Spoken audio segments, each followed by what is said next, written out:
नमस्कार दोस्तों, स्वागत है आपका training officer, computer operator and programming assistant की पोस्ट के लिए डेडिकेटेड वीडियो सीरीज़ के तीसरे वीडियो में।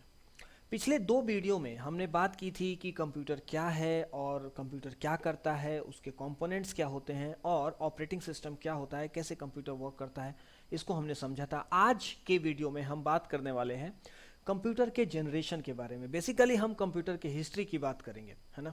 हम जानते हैं कि अगर किसी बिल्डिंग को बहुत ऊंचा बनाना है तो उसको उसकी नींव उतनी ही गहरी डालनी होती है। उसी तरह से कंप्यूटर को अगर हमें बहुत अच्छे से जानना है तो थोड़ी इसकी हिस्ट्री को समझ लेना बहुत ज़रूरी है।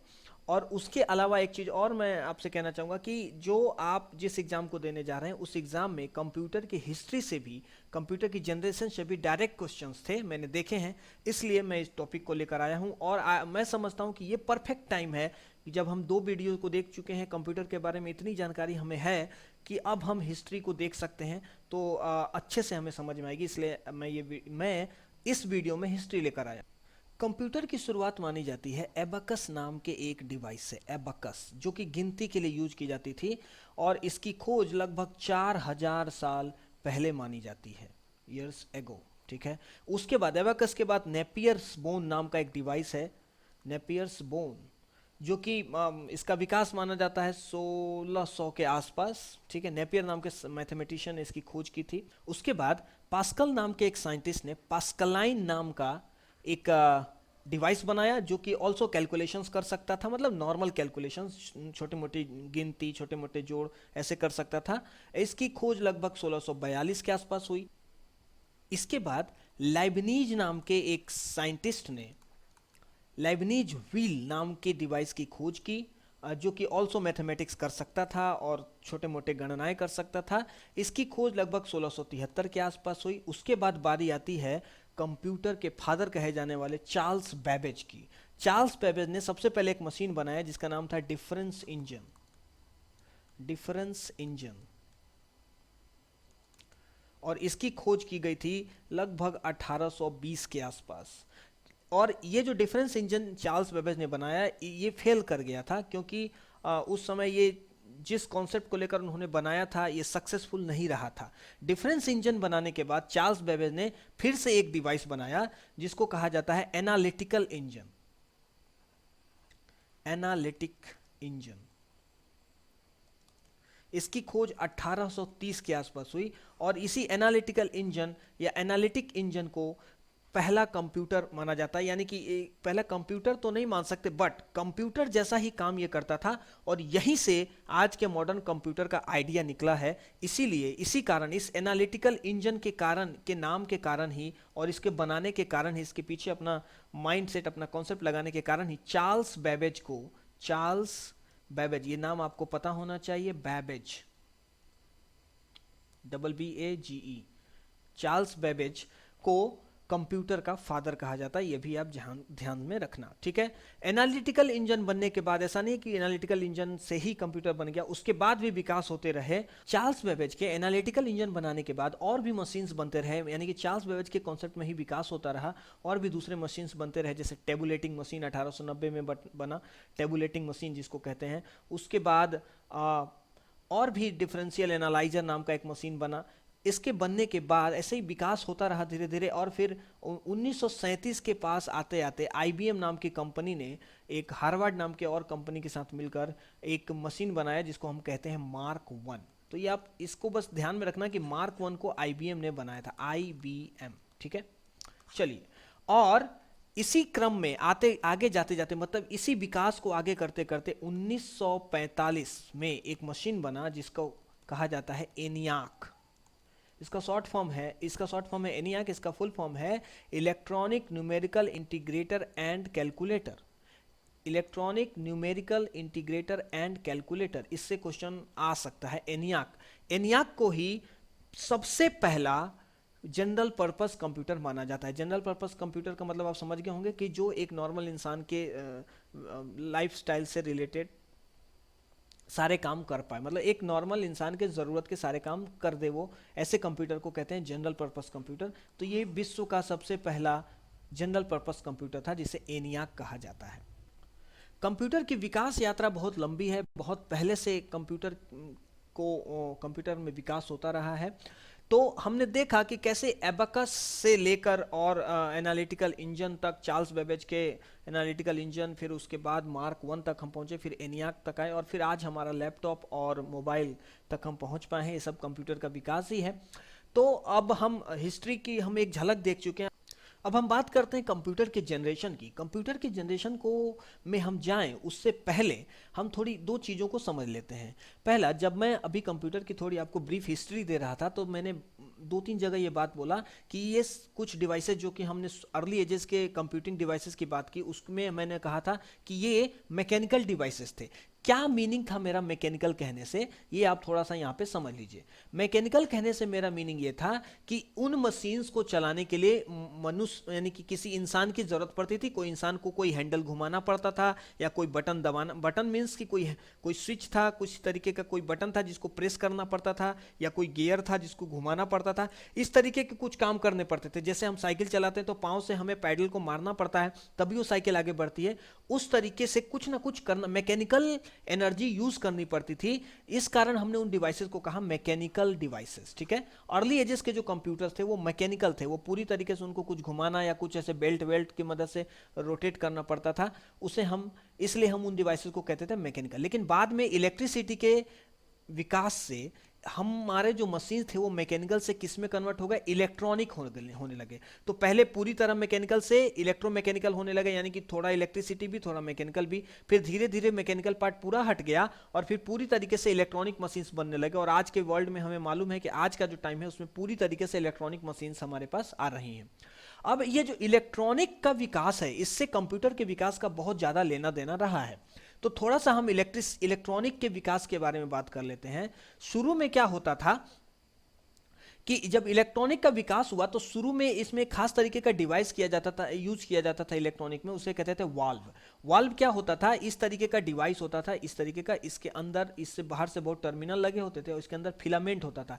जैसा पहले बल्ब आता था हमारा जिसमें फिलामेंट वाला बल्ब जो कि चमकता था लाइट देने पर और बहुत बिजली खाता था, उस तरीके का ये वाल्व होता था। इसके ऊपर ये वैक्यूम ट्यूब होता था, इसे वाल्व या वैक्यूम ट्यूब भी कहते थे।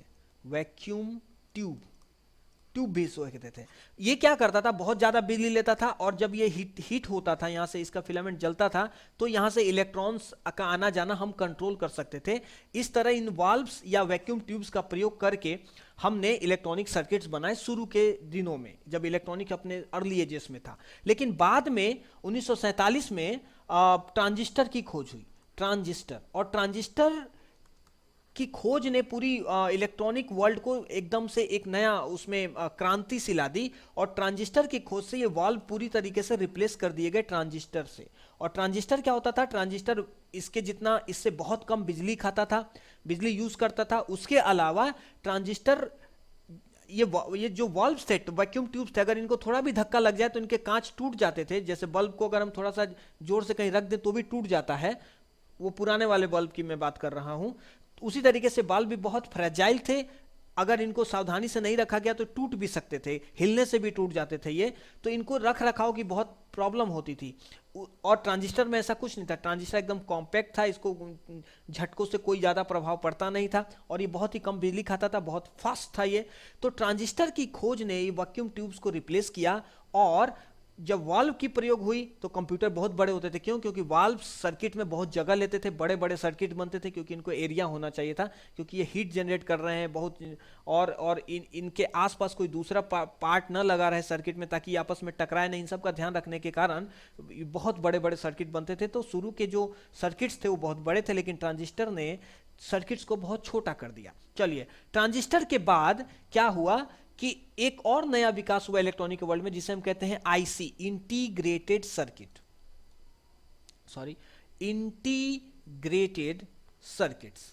ये क्या होते थे, इंटीग्रेटेड सर्किट्स क्या होते हैं, देखते हैं हम। आईसी क्या होता है, देखिए, जब हम क्या करें, जैसे ट्रांजिस्टर है हमारा, रेजिस्टेंस है, कैपेसिटर है, ये इलेक्ट्रॉनिक कंपोनेंट्स है जिसके मदद से सर्किट्स बनते हैं। अगर हम क्या करें, ऐसे बहुत सारे कंपोनेंट्स को, मतलब लगभग 100-150 ट्रांजिस्टर ले लें, 100-150 रेजिस्टेंस ले लें, 100-150 कैपेसिटर ले लें और इनको एक ही जगह, मतलब एक ही किसी चीज पर जोड़ दें आपस में, तो क्या होता, अगर हम बाहर इन सबको जोड़ते तो बहुत जगह लगता, लेकिन हमने क्या किया, एक छोटा सा कोई प्लेट लिया टुकड़ा और इनको छोटा छोटा बनाकर एक ही जगह पे सबको जोड़ दिया। तो क्या हुआ, ये हो गया इंटीग्रेटेड सर्किट। अब हमें क्या करना है, अब हमें वो जो 100-150 कैपेसिटर, रजिस्टर और ट्रांजिस्टर जो हमने जोड़े हैं, उनके टर्मिनल्स की हमें चिंता नहीं करनी, हमें बस इस आईसी से जो 4, 5 या 8 या 10 टर्मिनल्स निकले हैं, बस इनकी चिंता करनी है। बाकी ये इन्हीं 8 टर्मिनल से हम इन सभी को कंट्रोल कर सकते हैं या इन सभी का फायदा ले सकते हैं।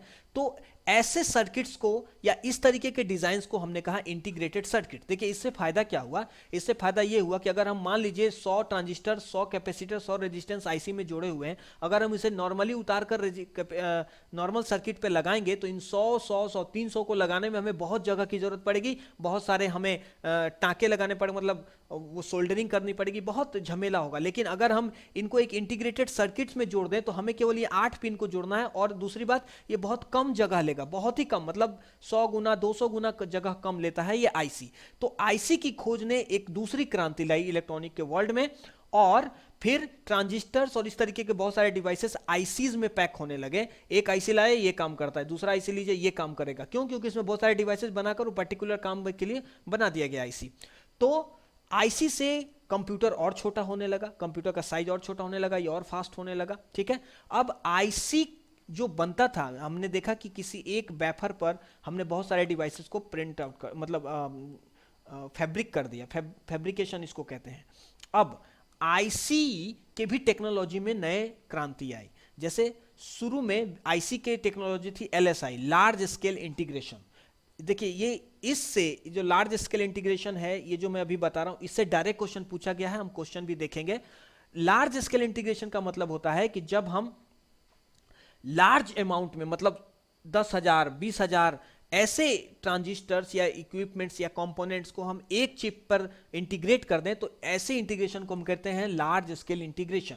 उसके बाद लार्ज स्केल इंटीग्रेशन के बाद और भी विकास हुआ इलेक्ट्रॉनिक्स में, और फिर एक कॉन्सेप्ट आया वीएलएसआई, एक तरीका आया वीएलएसआई, जिसे हम कहते हैं very large scale integration. Very large scale integration, इसमें क्या होता था, इसमें लाखों, 10 लाख के आसपास जो ट्रांजिस्टर्स या कंपोनेंट्स हैं वो एक चिप पर जोड़ दिए गए, इंटीग्रेट कर दिए गए, इन्हें कहते हैं वीएलएसआई। उसके बाद क्या हुआ, एक और नया टेक्नोलॉजी आया जिसे कहते हैं VLSI, ultra large scale integration. इसकी मदद से क्या होता था, इसकी मदद से करोड़ों डिवाइसेस को एक चिप पर जोड़ा जा सका, है ना।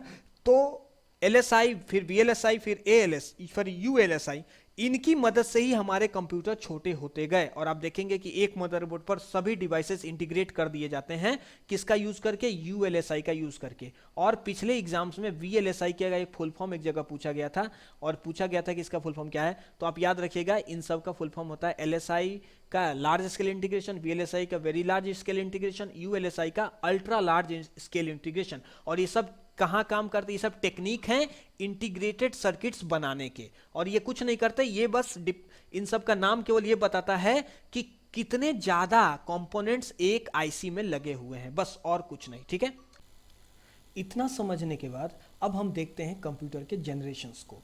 तो कंप्यूटर के जनरेशन में सबसे पहले आता है first generation computer, first generation computer, ठीक है। इसमें देखिए जितनी भी अभी तक हमने चीज़ें पढ़ी ना, उसको समझ लेने के बाद ये जनरेशन्स बहुत इजी हो जाते हैं। फर्स्ट जनरेशन कंप्यूटर्स उस जमाने के कंप्यूटर्स को कहते हैं जो बने 1940 से 1955-56 के दौरान। इस टाइम में जो कंप्यूटर्स बने उन्हें फर्स्ट जनरेशन कंप्यूटर कहते हैं।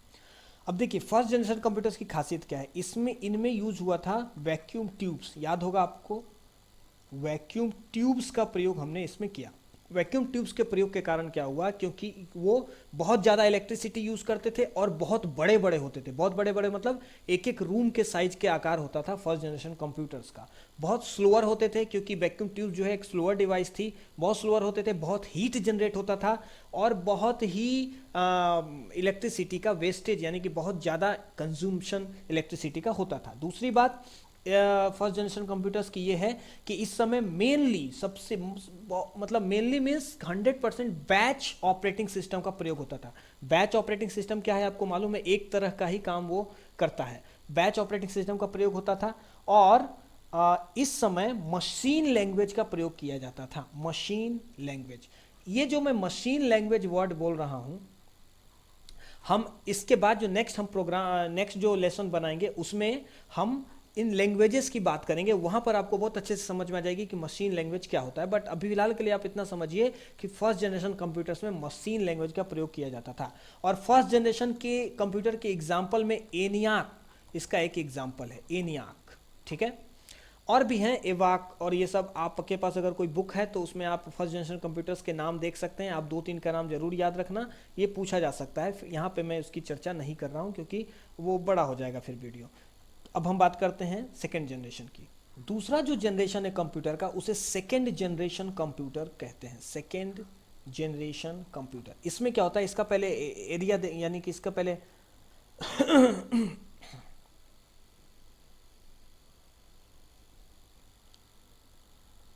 दूसरा जो जनरेशन है कंप्यूटर का उसे सेकेंड जनरेशन कंप्यूटर कहते हैं, सेकेंड जनरेशन कंप्यूटर्स। देखिए इस समय क्या हुआ था, सेकेंड जनरेशन कंप्यूटर के समय क्या हुआ था कि ट्रांजिस्टर का आविष्कार हो गया था। तो अब जो कंप्यूटर्स बनने लगे वो उसमें ट्रांजिस्टर का प्रयोग किया जाने लगा, किसके जगह, वैक्यूम ट्यूब्स के जगह। तो सबसे पहले इसका एरा देखते हैं, इसका टाइम देखते हैं। 1957 से लेकर 1963 के का जो टाइम रहा है, इस दौरान जो कंप्यूटर्स बने वो सेकेंड जनरेशन कंप्यूटर्स कहलाए और इनमें प्रयोग किया गया वैक्यूम ट्यूब की जगह किसका, ट्रांजिस्टर्स का। बहुत इंपॉर्टेंट बात है, इसका ध्यान रखना आप, क्योंकि अभी अभी थोड़ी देर पहले हमने हिस्ट्री में देखा कि इलेक्ट्रॉनिक का जो हिस्ट्री देखा उसमें हमने देखा कि ट्रांजिस्टर की खोज एक क्रांति टाइप की थी इलेक्ट्रॉनिक्स के वर्ल्ड में। तो ट्रांजिस्टर का प्रयोग जब कंप्यूटर्स में होने लगा तो कंप्यूटर छोटे हो गए, स्मॉलर साइज के हो गए, फास्टर हो गए और कम जो इलेक्ट्रिसिटी है उसका बहुत कम यूज करने लगे वैक्यूम ट्यूब के मुकाबले, ठीक है। इस दौरान मेनली हमें जो ऑपरेटिंग सिस्टम देखने को मिला वो था बैच ऑपरेटिंग सिस्टम, और साथ में हमें मल्टी प्रोग्राम्ड ऑपरेटिंग सिस्टम भी देखने को मिला। ये हम ऑपरेटिंग सिस्टम के टाइप्स में पढ़ चुके हैं, दोनों क्या होते हैं, ठीक है। उसके बाद इसी समय पहला प्रोग्रामिंग मतलब सबसे पहला प्रोग्रामिंग लैंग्वेज कोबोल की खोज हुई। तो कोबोल और फोर्ट्रान नाम के प्रोग्रामिंग लैंग्वेजेस का प्रयोग इस दौरान किया जाने लगा।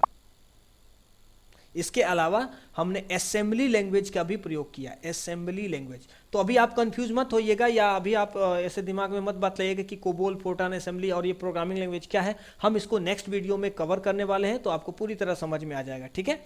चलिए नेक्स्ट जो जनरेशन है कंप्यूटर का उसे हम कहते हैं third generation computer, third generation computer. सबसे पहले इसका हम एरा देखते हैं या टाइम देखते हैं।